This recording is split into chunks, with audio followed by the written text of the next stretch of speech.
মানুষজন কিন্তু অনেকেই এই বীজটাকে, এটা আসলে বীজ না, এটা হচ্ছে গোল্ডেন সিকাডা, দেখতেই পাচ্ছেন। তো এটা আসলে মানুষের গায়ে একদম গেড়ে বসে থাকে, কিন্তু আসলে কামড় দেয় না। কি পরিমাণ গোল্ডেন সিকাডা দেখতে পাচ্ছেন!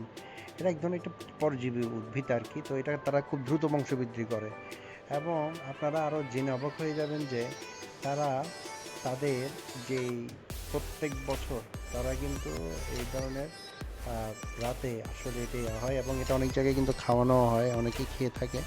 যদিও বা এটা আমি, যদিও বা আমাদের বাংলাদেশে এগুলো সম্ভবই না চিন্তাও করা। তো দেখতেই পাচ্ছেন এখানে আসলে তাদের বংশবৃদ্ধি খুব দ্রুত হয়, এবং আপনি জেনে অবাক হয়ে যাবেন যে এটা মানুষকে কোনো ধরনের কামড় দেয় না এবং কোনো ক্ষতি করে না। এবং গোল্ডেন সিকাডা হচ্ছে যে আপনার ওখানকার মানুষজনের কাছে খুবই পরিচিত, তাই তারা তেমন একটা এটাকে মারতে চায় না, কিন্তু গভর্নমেন্ট থেকে এটা তাদের নিয়ন্ত্রণের জন্য জোর প্রচেষ্টা চালিয়ে যাচ্ছে।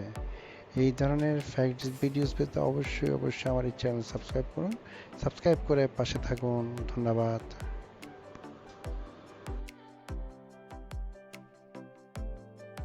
সাবস্ক্রাইব।